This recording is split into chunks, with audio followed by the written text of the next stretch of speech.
1 Nephi chapter 8. And it came to pass that we had gathered together all manner of seeds of every kind, both of grain of every kind, and also of the seeds of fruit of every kind. And it came to pass that while my father tarried in the wilderness, he spake unto us, saying, Behold, I have dreamed a dream, or, in other words, I have seen a vision.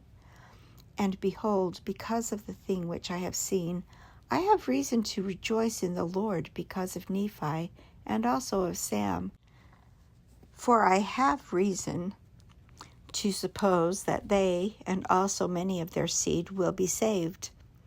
But behold, Laman and Lemuel, I fear exceedingly because of you. For behold, methought I saw in my dream a dark and dreary wilderness. And it came to pass that I saw a man, and he was dressed in a white robe, and he came and stood before me. And it came to pass that he spake unto me, and bade me follow him. And it came to pass that as I followed him, I beheld myself that I was in a dark and dreary waste. And after I had traveled for the space of many hours in darkness, I began to pray unto the Lord that he would have mercy on me, according to the multitude of his tender mercies. And it came to pass, after I had prayed unto the Lord, I beheld a large and spacious field.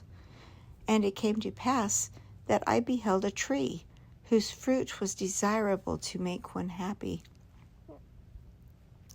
And it came to pass that I did go forth and partake of the fruit thereof, and I beheld that it was most sweet, above all that I had ever before tasted. Yea, and I beheld that the fruit thereof was white, to exceed all the whiteness that I had ever seen. And as I partook of the fruit thereof, it filled my soul with exceedingly great joy.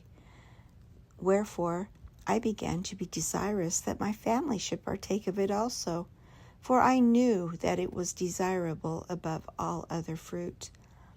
And as I cast my eyes round about, that perhaps I might discover my family also, I beheld a river of water, and it ran along, and it was near the tree of which I was partaking the fruit.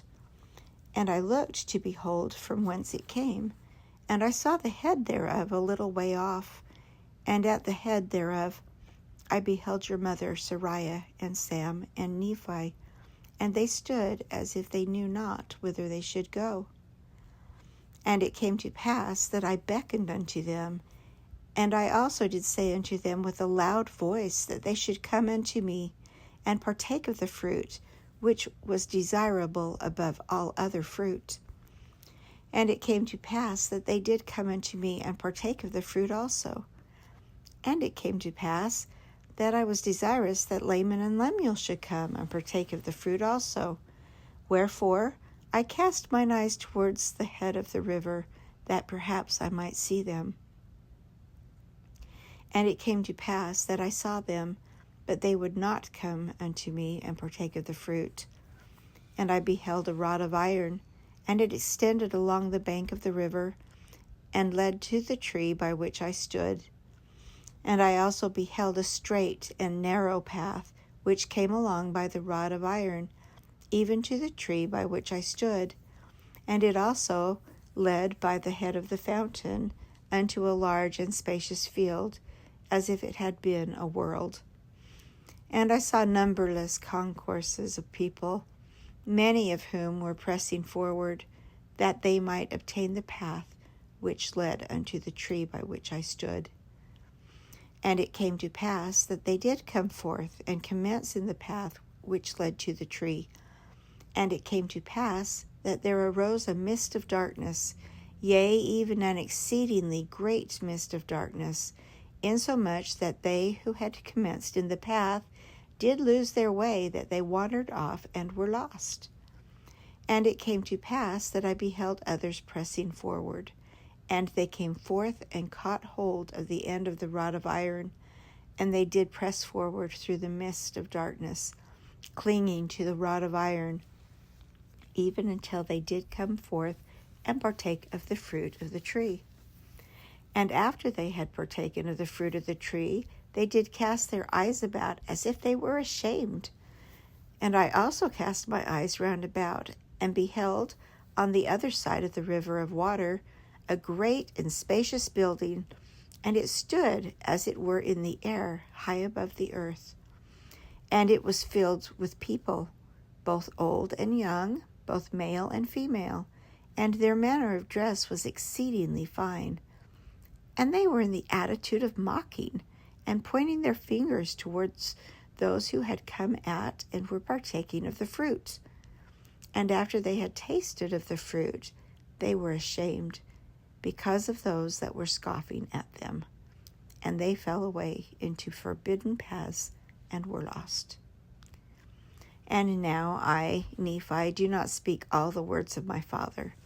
But to be short in writing, behold, he saw other multitudes pressing forward, and they came and caught hold of the end of the rod of iron. And they did press their way forward continually, holding fast to the rod of iron, until they came forth and fell down and partook of the fruit of the tree. And he also saw other multitudes feeling their way towards that great and spacious building. And it came to pass that many were drowned in the depths of the fountain, and many were lost from his view, wandering in strange roads. And great was the multitude that did enter into that strange building. And after they did enter into that building, they did point the finger of scorn at me, and those that were partaking of the fruit also. But we heeded them not. These are the words of my father. For as many as heeded them had fallen away. And Laman and Lemuel partook not of the fruit, said my father. And it came to pass, after my father had spoken all the words of his dream or vision, which were many, he said unto us, because of these things which he saw in a vision, he exceedingly feared for Laman and Lemuel. Yea, he feared lest they should be cast off from the presence of the Lord. And he did exhort them then with all the feeling of a tender parent, that they would hearken to his words, that perhaps the Lord would be merciful to them, and not cast them off. Yea, my father did preach unto them. And after he had preached unto them, and also prophesied unto them of many things, he bade them to keep the commandments of the Lord, and he did cease speaking unto them.